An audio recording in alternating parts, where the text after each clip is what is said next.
السلام علیکم ورحمۃ اللہ وبرکاتہ۔ ناظرین و سامعین کرام، میں سید شہباز علی صابری آپ کی خدمت میں حاضر ہوں دو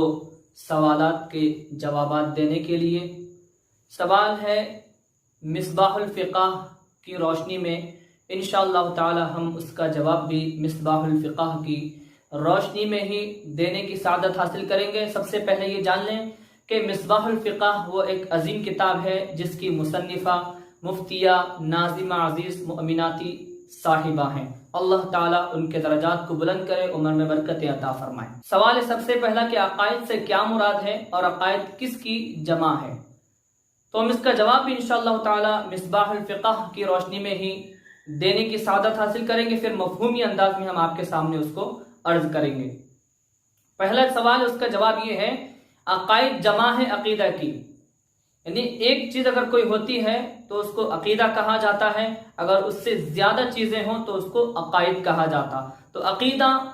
ایک چیز کو کہا جاتا ہے، اس سے زیادہ چیزیں رہیں جیسے کہ 3-4 چیزیں ہیں تو اس کو پھر ہم عقائد کہتے ہیں۔ اس کے بعد میں بیان کیا گیا عقیدہ یہ ہے کہ جس کو انسان دین بنائے، یعنی کہ اپنا جو مذہب ہوتا ہے، عقیدہ اس کو کہتے ہیں کہ اس عقیدے پر ہم اپنا مذہب بنائیں اور اس پر ہم عمل کریں اور اس پر اعتقاد رکھیں۔ اعتقاد رکھنا، اس کو قبول کرنا، اس کو ماننا، دل میں پکا یقین اور پورا اعتماد رکھیں، یقین کرنا، کوئی شک نہیں کرنا چاہیے اس بات پر، اور اس پر پورا بھروسہ کرنا چاہیے کہ یہ ہمارا عقیدہ ہے کہ یہ بات غلط نہیں ہو سکتی، اللہ تعالیٰ ایک ہے، محمد صلی اللہ علیہ وآلہ وسلم اللہ کے رسول ہیں، یہ ہمارا عقیدہ ہوا۔ اب اس کے بعد میں دوسرا سوال ہے کہ ایمان کیا ہے اور ارکان ایمان کتنے ہیں؟ اس کا بھی جواب ہم مصباح الفقہ کی روشنی میں عرض کر رہے ہیں۔ اللہ اور اس کے رسول صلی اللہ علیہ وآلہ وسلم کی اور اس کے پاس سے آئی ہوئی تمام چیزوں کی دل سے تصدیق کرنا اور زبان سے اقرار کرنے کو ہی ایمان سے موسوم کیا گیا ہے، یعنی کہ اللہ تبارک و تعالیٰ کی طرف سے قرآن کریم آیا اور تمام رسولوں کو اللہ تعالیٰ نے بھیجا، اللہ تعالیٰ پر اور تمام رسولوں کو جو اللہ نے بھیجا، اللہ تعالیٰ کی کتابوں پر ہمیں ایمان رکھنا چاہیے۔ قرآن کریم ہمیں عطا ہوا ہے، حضور پاک علیہ الصلوۃ والسلام پر نازل ہوا، حضور کے توسل سے ہمیں قرآن کریم ملا، تو ہمیں قرآن کریم کو سچا ماننا چاہیے، قرآن کریم کی ایک آیت کا بھی انکار نہیں کرنا، یہ اللہ تعالیٰ کی طرف سے نازل ہوا۔ حضور پاک صلی اللہ علیہ وآلہ وسلم کا جو فرمان ہمارے لیے ہے، جو احکام شریعت ہے، حدیث مبارکہ میں جو احادیث میں بیان کیا گیا، اس پر عمل کرنا یہ ہمارے لیے ضروری ہے اور یہ ایمان میں سے ہے۔ اور اس کے بعد میں ان کی دل سے تصدیق کرنا، یعنی کہ ایکسپٹ کر لینا، مان لینا چیز کو کہ جو اللہ تعالیٰ نے فرمایا یہ سچ ہے، جو رسول اللہ صلی اللہ علیہ وآلہ وسلم نے فرمایا بالکل سچ ہے، قرآن کریم میں جو ہے بالکل سچ ہے، احادیث میں جو ہے بالکل سچ ہے، اس کے فرشتے اللہ تعالیٰ کے سچے ہیں، قرآن کریم اللہ کی طرف سے نازل ہوا، قرآن کریم بھی سچا ہے۔ اور زبان سے اقرار کرنے کو ہی ایمان سے موسوم کیا گیا ہے، یعنی کہ وہ باتیں تو سن لینا، اللہ تعالیٰ ایک ہے، محمد صلی اللہ علیہ وسلم اللہ کے رسول ہیں، قرآن کریم سچی کتاب ہے، احادیث میں جو کچھ بیان کیا گیا سب کچھ سچ ہے، توحید کی رسالت کی گواہی دینا، فرشتوں کو سچا ماننا،